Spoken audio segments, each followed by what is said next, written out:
सर्वांना नमस्कार। डॉक्टर बाबासाहेब आंबेडकर मराठवाडा विद्यापीठ संलग्नित व पंडित दीनदयाळ उपाध्याय शिक्षण संस्था संचलित श्री संत सावतामाळी ग्रामीण महाविद्यालय फुलंब्री च्या आजीवन शिक्षण आणि विस्तार विभागामध्ये मी कार्यक्रम अधिकारी डॉक्टर पांडुरंग कल्याणकर आपल्या सर्वांचं हार्दिक स्वागत करतो। महाविद्यालयाच्या आजीवन शिक्षण आणि विस्तार विभागाच्या माध्यमातून दरवर्षी 2 दिवसीय विद्यार्थी समुपदेशन व व्यवसाय मार्गदर्शन कार्यशाळेचं आयोजन केलं जातं। शैक्षणिक वर्ष 2023-24 मध्ये सुद्धा या विभागाच्या माध्यमातून 2 दिवसीय विद्यार्थी समुपदेशन व व्यवसाय मार्गदर्शन कार्यशाळेचं आयोजन दिनांक 30 व 31 जानेवारी 2024 या कालावधीत आयोजित करण्यात आलं। मित्रांनो, आज आपण या व्हिडिओ लेक्चरमध्ये या कार्यशाळेच्या उद्घाटक व बीज भाषक म्हणून ज्यांनी व्याख्यान दिलं असे डॉक्टर आनंद वाघ सर, संचालक आजीवन शिक्षण व विस्तार विभाग, डॉक्टर बाबासाहेब आंबेडकर मराठवाडा विद्यापीठ छत्रपती संभाजीनगर यांच्या व्याख्यानांचं आज आपण सर्वजण ऐकणार आहोत, त्यांचा लाभ घेणार आहोत। तरी आज व्हिडिओ सर्वांनी पाहावा ही सर्वांना नम्र विनंती। All the men and women are players. हे जग म्हणजे एक रंगमंच आहे आणि या रंगमंचावरचे तुम्ही आणि मी आपण सर्वजण कलाकार आहोत। We may be on the dais, you may be off the dais. आणि पुढे जाऊन मित्रांनो मी तुम्हाला असं सांगू इच्छितो या शिबिराच्या अनुषंगानं की you are the only one actor that no one can act like you. तुम्ही एक अशा प्रकारचे कलाकार आहात की तुमची ऍक्टिंग कोणी करू शकत नाही। आणि आम्हाला या शिबिरातून काय शोधायचंय की तुमच्यामध्ये कुठला कलाकार दडलेला आहे। सगळे डॉक्टर आणि इंजिनियर नाही अपेक्षित जीवनामध्ये, लक्षात ठेवा। बागेमध्ये सगळ्या फुलांमुळे बागेला शोभा आहे, बरोबर आहे। साने गुरुजींना काय म्हटलेलं आहे, शाळा ही बाग आहे, मुलं ही फुलं आहे आणि शिक्षक ही माळी आहे। परंतु मित्रांनो, आमचा रोल फार महत्वाचा आहे। आम्हाला तुम्हाला असं शिकवावं लागतं या कोशातून बाहेर पडण्यासाठी। जसं फुलपाखरू बघा, फुलपाखरू त्या कोशातून बाहेर पडतं, पण त्याला बाहेर पडताना वेदना होतात, पण आपण जर ते ओढून काढायला गेलो ना तर ते तुटून येते। आणि म्हणून तुम्हाला न तुटता आम्हाला त्याच्यातून बाहेर काढायचं या शिबिरातून, लक्षात आलं। आम्हाला तुम्हाला न तुटता त्या कोशातून बाहेर काढायचंय आणि म्हणून ही सगळी मान्यवर या ठिकाणी आपण बोलावलेले आहे। आलं लक्षात। आमच्या सगळ्यापेक्षा या ठिकाणी बालेराव साहेब महत्वाचे आहेत, कारण ते एमपीएससी मधून आलेले आहेत, ते इंजिनियर आहेत, आयटी मधले इंजिनियर आहेत। आलं लक्षात। आणि त्यांचं पण तुम्हाला या ठिकाणी व्याख्यान ऐकायचे। तर मित्रांनो, आम्हाला या शिबिरातून तुम्हाला तुमच्याकडे कुठला गुण आहे आणि लक्षात ठेवा मित्रांनो, प्रत्येकाकडे ईश्वराने एक गुण दिलेला असतो, प्रत्येकाकडे वी मे बी। आणि आपल्याला जो गुण दिलाय त्या गुणाचा विचार करा आणि त्याच्यातून आपली आवड काय आहे याचा विचार करा मित्रांनो। कारण जीवनामध्ये बऱ्याच गोष्टी आपण कॉम्प्रोमाइज म्हणून करतो। मी तुम्हाला अगदी प्रामाणिकपणाने सांगतो, आपण अनेक गोष्टी कॉम्प्रोमाइज करतो। उदाहरण सांगतो तुम्हाला मी मित्रांनो, अगदी क्लिअर। आपण कुठल्या घरात जन्मायचं आपल्या हातात आहे का?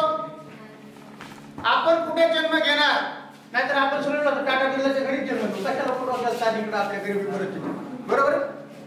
आपल्याला जन्म कुठे घ्यायचा याचा अधिकार ईश्वरानं किंवा निसर्गाने दिलेला नाही, नंबर 1। दुसरं, आणखी पुढे जाऊन सांगतो मी, लग्न कुणाबरोबर करायचं याचा सुद्धा ईश्वरानं आपल्याला अधिकार दिलेला। बालेराव साहेब तुमचं लग्न झालं की नाही मला माहित नाही, झालंय ना, पण कॉम्प्रोमाइजच असतं बऱ्याच वेळा ते। आलं लक्षात। इथं जी काही सगळी आमची मंडळी भेटली, फार कमी लोकांचं लग्न इच्छेप्रमाणे होतं, आमच्या बैनाडी सरांचं आहे इच्छेप्रमाणे। तरी मग संसार चांगला चाललाय त्यांचा आजपर्यंत। तर सांगण्याचा उद्देश आहे मित्रांनो मला की तुमच्यामधल्या आवडी तुम्ही सगळ्याच ठिकाणी कॉम्प्रोमाइज करू नका। आता मी सरांना बोलत असताना सुद्धा बोलत होतो की जीवनातील सुंदर मूल्यांचा सौदा करून जीवन जगू नये। आमच्या सरांनी तर कधी सौदा केलाच नाही, तिथे स्ट्रेट फॉरवर्ड काय जे होईल ते। तर मित्रांनो, पहिल्यांदा मी तुम्हाला सांगेल या आजच्या प्रसंगाच्या निमित्तानं की तुमची आवड जपायला शिका। कारण जोपर्यंत तुम्ही तुमची आवड जपायला शिकत नाहीत ना मित्रांनो, तोपर्यंत तुम्हाला तुमच्या कामामध्ये ताण निर्माण होईल। काय म्हणतो मी, समजा सकाळी, आता उदाहरण सांगतो तुम्हाला, आई जर म्हणली की 5 वाजता तू सकाळी उठायचं, नळाला मोटर लावायची, पाणी भरायचं, आपली आवड आहे घातली, आपण काय म्हणू? अजिबात नाही. मला एकट्यालाच पाणी लागतं काय? अजिबात नाही. डोकं दुखते आपलं नाही होत. मित्रांनो, आपल्या आवडीप्रमाणे काय आहे आणि आवडीप्रमाणे जर क्षेत्रामध्ये आपण काम केलं ना, त्याचा ताण येत नाही आपल्यावर. बेटा तुम्ही दोघं जण लक्ष ठेवा. आणि तुम्हाला बोलायचं असलं तर बाहेर जातो. माझं नाव वाघ आहे, मी घाबरणार नाही. आलं लक्षात? आणि एका कॉलेजमध्ये नाही, आज 35 कॉलेज फिरून आलो. 36 कॉलेज आहे. लक्षात आलं? तुम्हाला नसलं बस शांत बसायचं, तू बाहेर घेऊन जायचं. Straight forward. तुम्ही 2दा 3दा 4दा बोलतात, काय बोलतात ते मला ऐकू येतं. मी काय बाहेर नाही अजून, माझं वय फार चांगलं आहे, तब्येत चांगली. लक्षात आलं? आणि तुम्हाला सांगितलेलं शेअर मी पुन्हा. आलं लक्षात? तुम्हाला आणखी एक उदाहरण सांगतो. आम्ही कॉलेजला असताना एक लाईन मुलांची असायची, बालेराव साहेब, आणि एक मुलींची. आमचा एक मित्र त्या मुलीच्या मागे जाऊन बसायचे. जागा उशीर येणार, मुद्दाम जागा नाही असं आमच्या सांगतो. आपल्याला इकडे बसलो, पहिल्या बेंचवर बसलो आपण. तो माझं नाही. एकदा काय झालं, बीडच्या स्टँडमध्ये मी गेलो. गणेशराव आहेत आमच्या बीडची. आणि बाथरूमला गेल्यानंतर तिथं तो बसला होता. इथं काय करतो तू? मला हे कॉन्ट्रॅक्ट घेतले. मास किती येत होय? नाही, मला हे कॉन्ट्रॅक्ट आहे. 25 पैसे 50 पैसे मध्ये बाथरूमला पण गेले. तर मित्रांनो लक्षात ठेवा, ज्याची विद्यार्थी त्याच्या मजेत जाते ना, त्याचं सगळं आयुष्य पुढे सजेत जातं. आणि म्हणून आम्हाला या शिबिरातून काय सांगायचंय की तुम्ही ज्या गोष्टी करताय, मी तुम्हाला जे बोलतोय ते विचार करून बोलतोय. व काहीतरी बोलायचं म्हणून बोलत नाही. आम्ही तयारी करून आलो. बॅनडीसर सुद्धा आमची तयारी करून, आजही या वयामध्ये ते तयारी करूनच बोलतात. काही आठवते म्हणून बोलत नाहीत आणि त्यांच्या तालमीत आम्ही तयार झालो. तर मी तुम्हाला सांगतो मित्रांनो की आवडीचं क्षेत्र नसेल आणि आपण त्या क्षेत्रात गेलो ना, तर आपल्यावर ताण येतो मित्रांनो. आणि ताण आला की मग आत्महत्या वाढतात. आता बघा, MBBS चे विद्यार्थी आत्महत्या करतायत, तुमच्या IT क्षेत्रातले विद्यार्थी आत्महत्या करतायत. मध्ये तरी एक सिनियर IAS ऑफिसर, दोन्ही त्यांचं नाव मी सांगत नाही, दोन्ही आई वडील दोघं सिनियर IAS ऑफिसर, त्यांच्या मुलाला आत्महत्या केली. एकच मुलगा त्यांना आत्महत्या केली. कारण काय होतं मित्रांनो, या जगामध्ये तुम्हाला सांगतो, as a student of psychology, ज्यावेळेला या जगात माणसाचं मन लागत नाही ना, त्यावेळेला माणूस हे जग सोडून देतो. म्हणून जगण्यावर प्रेम करायला शिका, स्वतःवर प्रेम करायला शिका, स्वतःच्या आवडीनिवडीवर प्रेम करायला शिका आणि आपल्या आवडीप्रमाणे ध्येयाची गाठ घाला. पुढे जाऊन मी तुम्हाला सांगेन की आपली नुसती आवड जपू नका, तर आपल्या क्षमतेप्रमाणे ध्येय ठेवा. समजा मला इथं हात लावायचा आहे छताला, काय ठीक आहे, मी प्रयत्न करून उड्या मारून मारून हात लावू शकतो समजा. पण मी जर म्हणलं की मला आकाशाला हात लावायचा आहे, नाही शक्य. मित्रांनो, जीवनामध्ये सगळ्याच गोष्टी सगळ्यांसाठी शक्य नसतात. छोड़ दे सारी दुनिया किसी के लिए, ये मुनासिब नहीं आदमी के लिए. पुढचं नाही बोलणार मी, इथपर्यंत लक्षात घ्या त्याच्यावरून. तर जीवनामध्ये मित्रांनो, आपल्याला ध्येय ठेवत असताना आपल्या आवडीनिवडीचा विचार करा आणि आपल्या क्षमतेचा विचार. त्याच्यानंतर आपल्याला पुढे जायचंय मित्रांनो. आपल्याला अपयशावर मात करता आली पाहिजे. आता इथं बालेराव साहेब आहेत, त्यांना सुद्धा अपयश आलं असेल. ते काही एकदम या ठिकाणी अधिकारी म्हणून आलेले नाही. एकदा 2दा 3दा 4दा जीवनामध्ये अपयश सगळ्यांना येतं मित्रांनो. आणि अपयश पचवायला आपल्याला आलं पाहिजे. लक्षात ठेवा, आमच्या शिबिराचा हेतू आहे की जीवनामध्ये प्रत्येक जण पडतो, पण जो पडल्यानंतर कमी वेळेमध्ये उभा राहतो ना, तो जीवनामध्ये यशस्वी होतो. या जीवनामध्ये प्रत्येक जण रडतो, पण रडल्यानंतर जो कमी वेळेत अश्रू पुसतो आणि पुन्हा कामाला लागतो ना, तो या जगामध्ये यशस्वी होतो. या जीवनामध्ये प्रत्येकाला अगदी संकटांना सामोरं जावं लागतं, पण जो संकटांना पायाखाली घेऊन पुढे राहतो आणि पुढे चालतो ना, तो जीवनामध्ये यशस्वी होतो. तर आम्हाला तुम्हाला या शिबिरातून अष्टपैलू अशा पद्धतीने बनवायचे. या ठिकाणी मला मुलींची संख्या सर जास्त दिसली, मुलं कमी आहेत. मला एक पंडित जवाहरलाल नेहरूंचं पत्र आठवलं आता बसल्या बसल्या. ए नेहरूज लेटर टू इंदिरा, आमचे इंग्लिशचे सर आहेत, या ठिकाणी त्यांनी वाचलेलं असेल ते निश्चित. अतिशय सुंदर पत्र आहे. मी मुलींसाठी मुद्दाम सांगतो या ठिकाणी. हे पत्र एका वडिलांना आपल्या मुलीला लिहिलेलं पत्र आहे. हे पत्र एका पंतप्रधानानं दुसऱ्या पंतप्रधानाला लिहिलेलं पत्र आहे. बघा, जगाच्या इतिहासामध्ये किंवा भारताच्या इतिहासामध्ये ही 2 माणसं फार मौल्यवान आहेत, पंडित जवाहरलाल नेहरू आणि इंदिरा गांधी. पंडित जवाहरलाल नेहरू फार श्रीमंत घरात जन्मलेले होते. त्यांच्या शाळेच्या दरवाजा 4 गाड्या उभ्या केलेल्या असायच्या. तरीही त्यांनी आपली मुलगी शांतिनिकेतनमध्ये पाठवली. का पाठवली? कारण मुलीवर त्या ठिकाणी चांगले श्रमाचे संस्कार व्हावे. शांतिनिकेतनमध्ये त्या ठिकाणी झोपडीवजा खोल्या होत्या, फॅन होते, पण लावायची परवानगी नव्हती. टागोरांनी ती परवानगी दिली नव्हती. आणि म्हणून पंडित जवाहरलाल नेहरूने टागोरांकडे इंदिरा गांधीला ठेवलं आणि छोटी इंदिरा पुढे पोलादी महिला पुरुष म्हणून जन्माला आली आणि तिनं 14 बँकांचं राष्ट्रीयकरण केलं. आज कुणी काही बोलत असले तरी जाऊ दे, मी काही कुठल्या राजकीय पक्षाचा नाही, मी व्यक्ती म्हणून बोलतोय. इंदिरा गांधी आणि पंतप्रधान नेहरूने जो विकास केलाय तो कुणीही विकास केलेला नाही. आणि सांगण्याचा हेतू असा आहे मित्रांनो की त्या आपल्या मुलीला तुरुंगातून पत्र लिहित आहे. काय चांगलं आणि काय वाईट मित्रांनो लक्षात ठेवा. आम्हाला तुम्हाला या शिबिरातून सांगायचंय काय चांगलं आणि काय वाईट, कारण आपल्याला निर्णय घेता आला पाहिजे मित्र. आता तुम्ही या ठिकाणी परीक्षा देताय, तुम्हाला सिलेबस माहिती आहे. आता प्राचार्य साहेब म्हणत होते 12वीच्या परीक्षेच्या ओरल आहेत त्यांच्या मुलांच्या. या ठिकाणी तुम्हाला सिलेबस माहिती, शिकवणारे शिक्षक आहेत, परीक्षेचा पॅटर्न माहिती आहे. परंतु जीवनाच्या बाजारात जाल ना मित्रांनो, त्यावेळेला तुम्हाला सिलेबस माहिती नाही, पेपर माहिती नाही, पण तुमची पावलोपावली परीक्षा घेतली जाणार आहे. आणि ती परीक्षा कायम सुरू असते. ही परीक्षा तरी तुमच्या ऑक्टोबर मार्चला आहे, परंतु ती जन्मापासून मरणापर्यंत ही परीक्षा असते. आमचे सर मला नेहमी सांगतात, त्यांचा एक शेअर त्यांच्या परवानगीने सांगतो की हंसने के बाद क्यों रुलाती है दुनिया, जाने के बाद क्यों बुलाती है दुनिया. हंसने के बाद हंसने के बाद क्यों रुलाती है दुनिया, जाने के बाद क्यों बुलाती है दुनिया, क्या कसर बाकी रह गई थी जो मरने के बाद भी जलाती है दुनिया. म्हणजे हे जग जिवंतपणे सोडत नाही, पण आपल्याला मेल्यावर सुद्धा सोडत नाही मित्रांनो.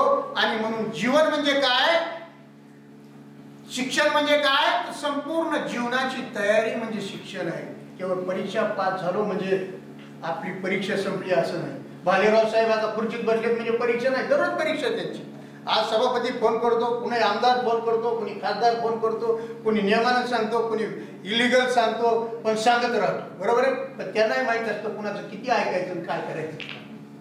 तर मित्रांनो तुम्हाला मी बोलत होतो की नेहरूज लेटर टू इंदिरा या पत्राबद्दल बोलतो. माझं असं मत आहे की हे पत्र सगळ्या पालकांनी वाचलं पाहिजे, माझ्यासारख्या पालकांनी आणि सगळ्या विद्यार्थ्यांनी वाचलं पाहिजे. ते आपल्या मुलीला लिहित आहेत जेलमधून. काय लिहिलं त्यांनी, I and you are fortunate because we are participating in the great drama of freedom movement. तू आणि मी नशीबवान आहे. बघा काय म्हणतात ते, तू आणि मी नशीबवान आहोत कारण आपण या देशाच्या महान स्वातंत्र्य संग्रामाच्या चळवळीमध्ये सहभागी होतो. बघा माझ्यासारखा कमी विचाराचा पालक असता तर काय म्हणला असता, बाई मी जेलमध्ये, तुझी आई आजारी असती, घराच्या बाहेर पडू नको, ब्रिटिश सैनिक लय मारते जोरात. बऱ्याच लोकांना 42ला 1942ला मी आम्ही सहभागी होणार नाही म्हणून माफीनामा लिहून दिलेला आहे. आलं का लक्षात. आणि आपल्या देशाचा इतिहास असा आहे, इतिहासावर आता वाचलं, ज्यांनी इतिहास लिहिला नाही ना, ज्यांनी इतिहास घडवला त्यांनी इतिहास लिहिला नाही. काय सांगतो मी, ज्यांनी इतिहास घडवला त्यांनी इतिहास लिहिला नाही, ज्यांनी इतिहास घडवला नाही त्यांनी इतिहास लिहिला. म्हणून सगळा चुकीचा इतिहास आपल्या समोर आला.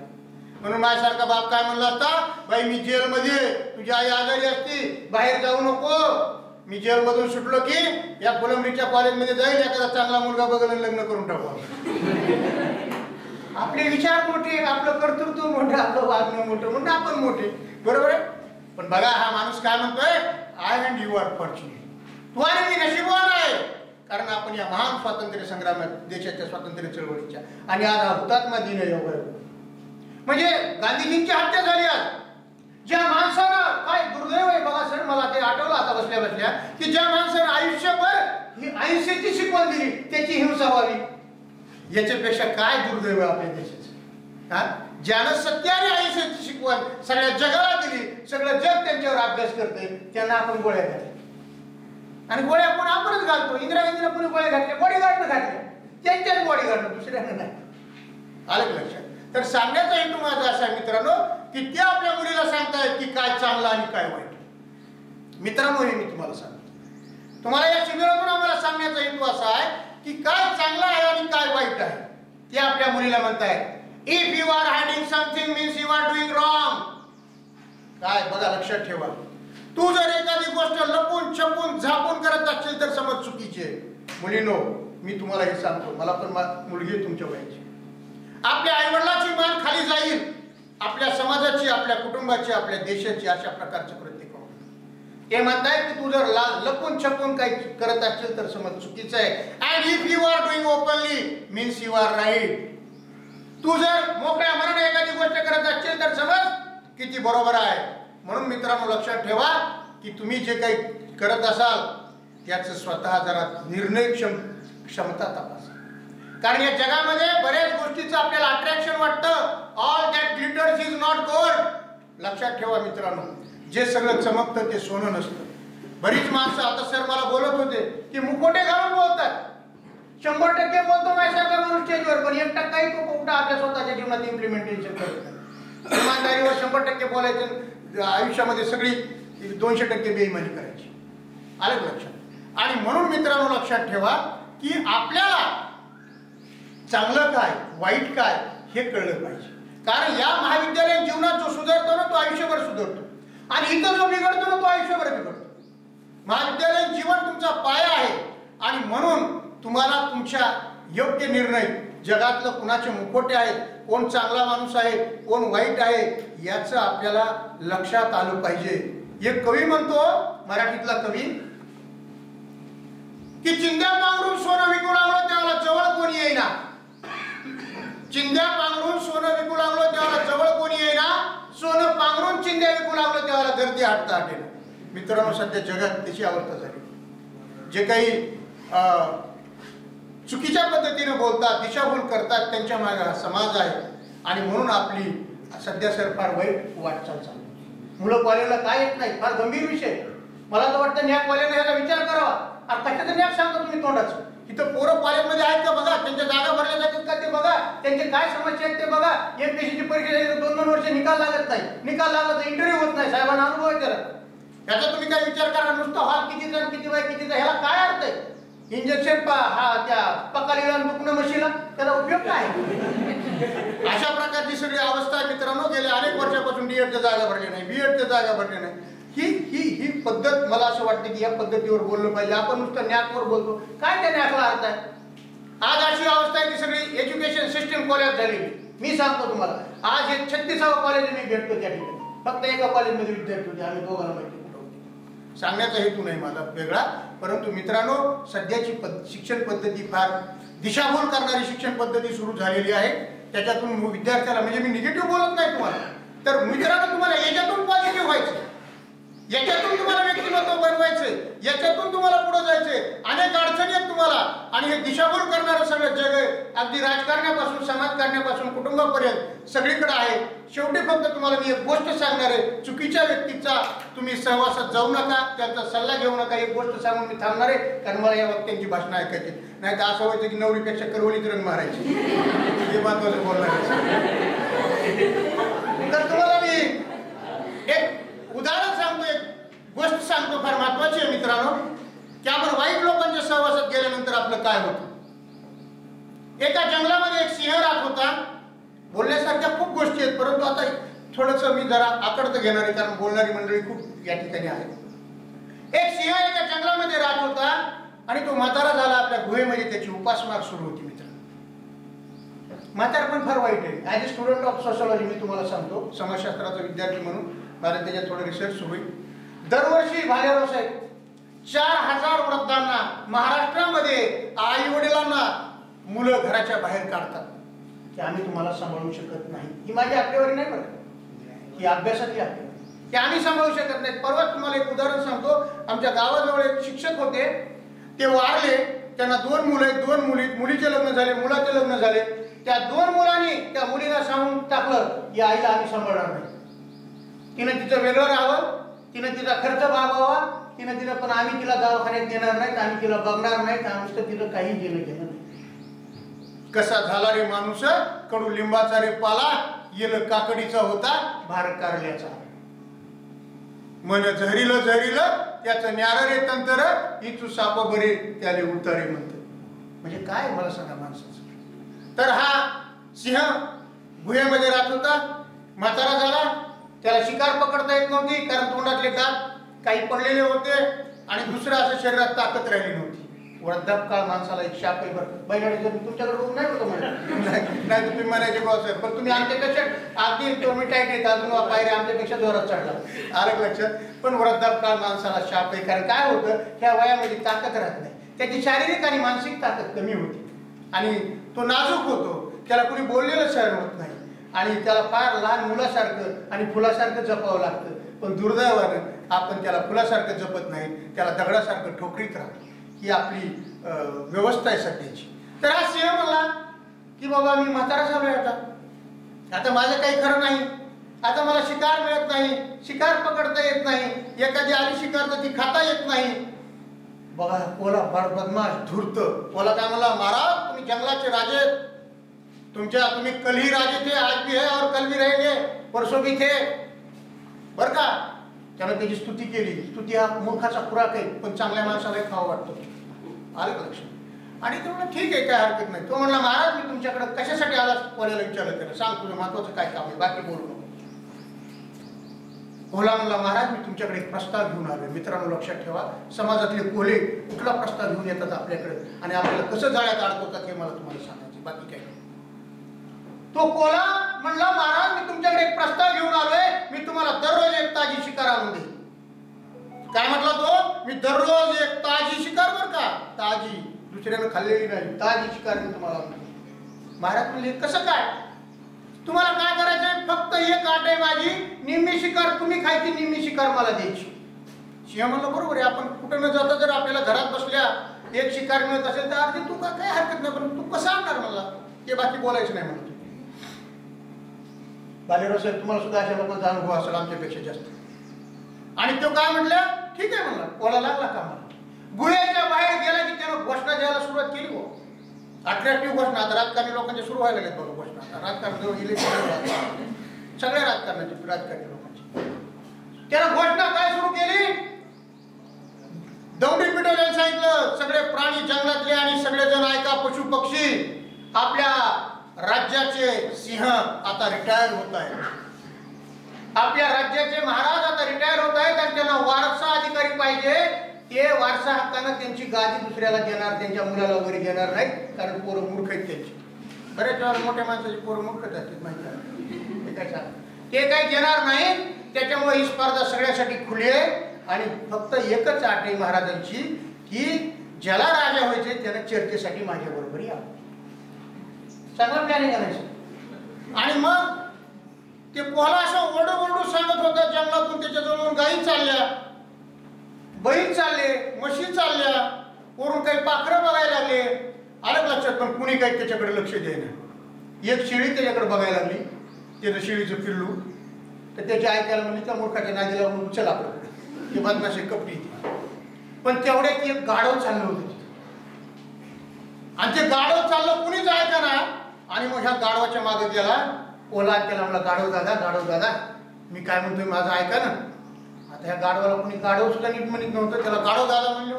आपल्याला कुणी म्हणलं दादा तर बरं वाटतं, जरा कुणी नका, आपल्या घरी कुणी भेट नाही, पण दादा म्हणल्यावर आपल्याला बरं वाटतं. आणि मग ते गाढव दादा म्हणले की गाढव थांबलं. गाढव म्हणला काय तुमचं कोले दादा, काय तुमचं काय विचार, काय नाही म्हटला.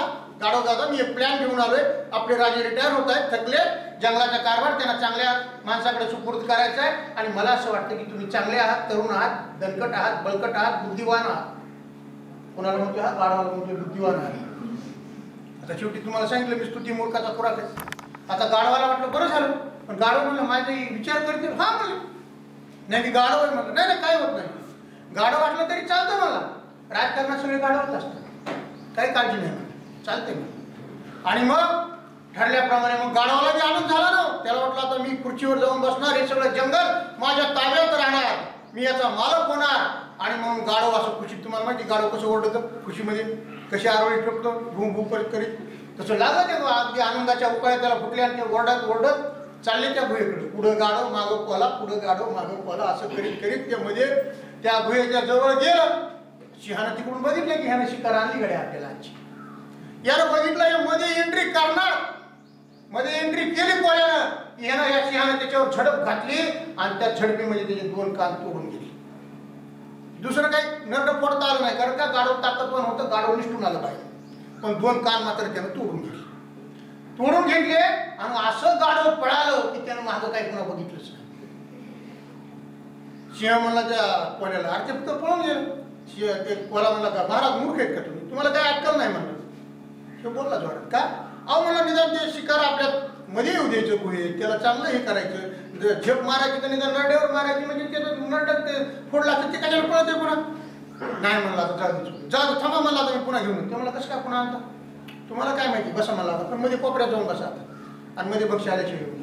पुन्हा हा त्या गाढवाच्या मागे गेला परत. मित्रांनो, मी तुम्हाला एक फार महत्वाची गोष्ट सांगतो, याच्यामध्ये मला अनेक दाखले द्यायचे, फक्त स्पेशल उदाहरण देत नाही. हा परत त्या गाढवाच्या मागे गेला. गाढव दादा ह्यानं मागं बघितलं, गाढवानं किती गाढव जोरात पळायचं, त्याला वाटतं काय म्हणून येतं काय म्हणून. पण ह्यानं पोहायला त्याला पकडलंच आणि म्हणला का गाढव दादा नाराज झाले. आता मला नाराज होण्याचं काय केलं की त्यानं डरकाळी फोडली, माझ्या अंगावरून कानं गेले, म्हणलं माझे दोन्ही कानं फुटले आहेत का म्हणून. मग कसं तरी कानावर गेला, जीव वाचला, मला शाहित्य खानाचा बोटावर गेला तर मला कानावर वाचला. मूर्खेत म्हणले तुम्ही गाढव दादा, तुमच्या हे तर लक्षात येत नाही म्हणून तुम्ही गाढव आहेत म्हणले का. अहो म्हणले तुम्हाला मारण्याचा त्यांचा हेतू नव्हता, त्यांच्याकडे जो मुकुट आहे ना राजाचा, तो मुकुट तुझ्या डोक्यावर बसवायचा, म्हणजे कान मध्ये अडचणीचे होते म्हणून त्यांनी कान तोडून काढले. आता मग कसा मुकुट बसतो म्हणजे बरोबर आहे, शेवटी गाढवच ना ते. गाढव मला अगदी बरोबर आहे, काहीच खोटं नाही. ह्याच्यात मला पुढं आता पुन्हा गाढव अजून तसेच डरकाळ्या फोडायला लागले त्याच्या आनंदाच्या खुशीत. इकडे सिंह वाटत बघत होता. आता त्यानं सांगितलं होतं की तुझ्या कोपऱ्यात जाऊन बसू घ्यायची. कोपऱ्यात जाऊन बसला ते सिंह. हे मध्ये गेला कोण, गाढव, आणि हा त्या गुहेच्या दारात बसला असा पाय लावून तिथं की ह्याला गाढवाला पुन्हा पळता येऊ नये. गेल्याबरोबर सिंहानं काय केलं, त्याच्या नरड्यावरच झेप घेतली. हिंस्र प्राणी नरड पकडतात बघा, मांजर सुद्धा, मांजराची नादी कधी लागायची, मांजरला जास्त मारलं की आपलं नरड पकडलं, दुसरं काही नाही. तर त्यानं त्याला नरड पकडलं ती गाढव मेलं. त्यानं त्याचं रक्त शोषून घेतलं, नरड पकडलं, गाढव खाली पडलं की मग सिंहानं ते खायला सुरुवात केली. ओला हुशार पोला म्हणला, महाराज तुम्ही येडे का काय, अहो फ्रेश व्हा, आंघोळ करा, त्या सरोवरावर जा, फ्रेश व्हा, आंघोळ करून या मग खा. म्हणला किती दिवस झाला तुम्ही आंघोळ केली नाही म्हणलं. बघा कोला धुरता, लक्षात ठेवा, गाढव मूर्ख कोला धुरत. आणि हा सिंह गेला सरोवरावर, आंघोळ केली आणि परत आला.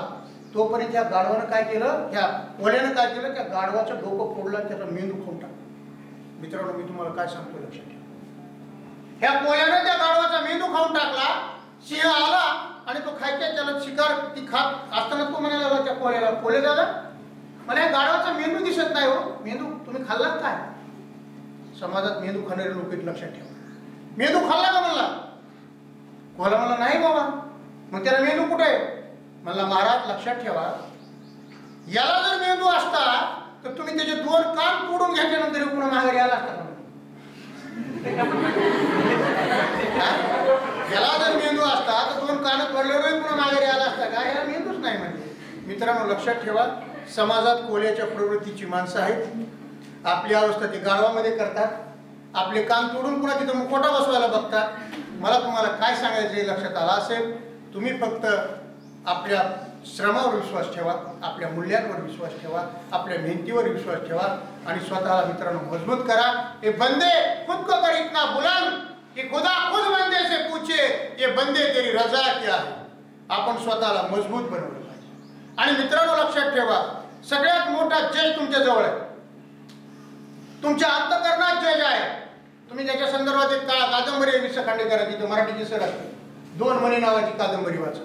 मी मराठीत PhD केले म्हणून सांगतो की शरीराला दुसरं मन संबोधून विस खांडेकरांनी ती कादंबरी लिहिली. लक्षात ठेवा, त्याच्याबद्दल मी जास्त बोलणार नाही, पण तुमच्याजवळ एक मन आहे मित्रांनो, अंतर्मन आणि बाह्यमन.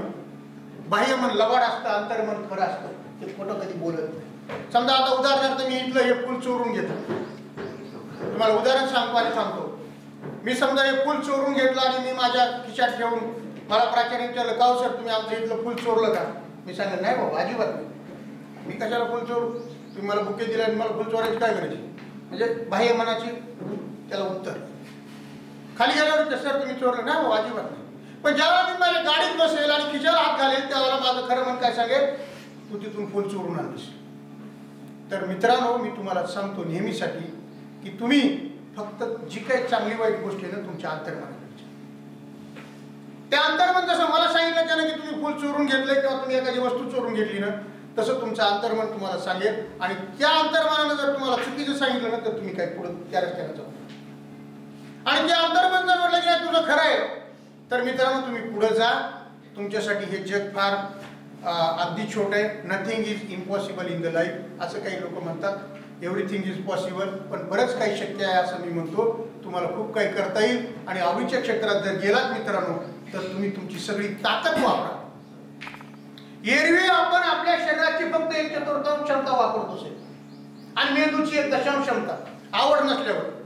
जे लोक निम्मी क्षमता वापरतात त्यांना हे जग सलाम करतंय, जे लोक सगळी क्षमता वापरतात त्यांना हे जग डोक्यावर घेऊन नाचतंय. आमच्या शिबिराचा एवढाच हेतू आहे की तुम्ही तुमची सगळी शारीरिक आणि मानसिक ताकद वापरावी, या जगानं तुम्हाला डोक्यावर घ्यावं, आमचा पराभव तुम्ही करावा, एवढं तुम्ही मोठं व्हावं, एवढीच मी या ठिकाणी सदिच्छा व्यक्त करतो. महाविद्यालयाने मला या ठिकाणी निमंत्रित केलं त्याबद्दल धन्यवाद.